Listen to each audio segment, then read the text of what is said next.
आपदा के समय जान माल की सुरक्षा के लिए तैयारी कितनी जरूरी है।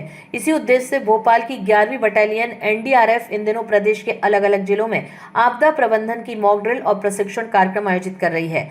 इस अभियान के तहत न केवल जिला स्तर की एसडीआरएफ टीमों को प्रशिक्षित किया जा रहा है, बल्कि आम नागरिकों को भी यह बताया जा रहा है कि आपदा के दौरान राहत दल के पहुंचने से पहले वे खुद को कैसे सुरक्षित रखें और बचाव दल को अपनी मौजूदगी का संकेत कैसे दें।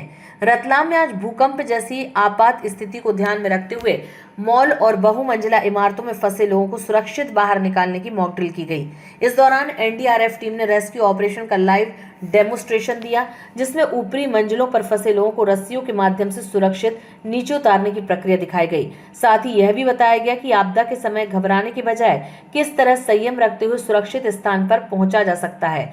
भोपाल की 11वीं बटालियन एनडीआरएफ के डिप्टी कमांडेंट राम भवन के नेतृत्व में यह प्रशिक्षण प्रदेश के विभिन्न शहरों में लगातार दिया जा रहा है, ताकि किसी भी आपदा की स्थिति में राहत और बचाव कार्य तेजी से और प्रभावी ढंग से किया जा सके। सभी को विदित है कि कोई भी आपदा कभी भी पूर्व संकेतों के साथ में नहीं आती है।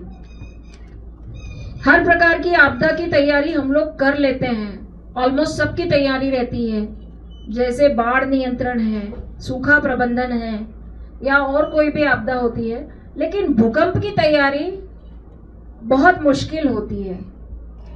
भूकंप इस प्रकार की आपदा है जो कम से कम 100 से 500 साल में कभी आती है, और इसके अनुभव साझा करने के लिए हमारे पूर्वज भी तब तक नहीं रहते हैं।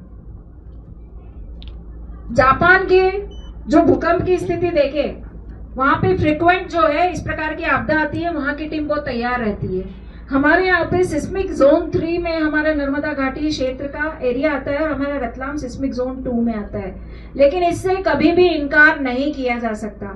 हमारे यहाँ के जो कंस्ट्रक्शंस है उसके संबंध में भी हम लोग कभी गंभीरता से नहीं लेते हैं, लेकिन अब शासन बहुत गंभीर हो गई है और डीएमआई जो है इस संबंध में दिशा निर्देश जारी करती है। हमने हाल ही में जो है इंजीनियर्स का भी एक वर्कशॉप और एक ट्रेनिंग आयोजित कराई थी कि किस प्रकार से भूकंप रोधी संरचनाओं का निर्माण होना चाहिए। ये एक महत्वपूर्ण तैयारी होती है। इसके अलावा जो निर्मित संरचना है उसमें किस प्रकार से फायर एग्जिट होना चाहिए, और अगर फायर एग्जिट है, इमरजेंसी एग्जिट है, तो लोगों को मालूम होना चाहिए। कई बार वो हाइड्रोलिक सिस्टम होता है कि वो अप ही नहीं होता है, लोगों को मालूम ही नहीं होता है। अगर हमारे किसी भी भवन में एक सफाई कर्मी भी है तो उसको भी मालूम होना चाहिए कि फला दरवाजे से मैं बाहर निकल सकता हूँ।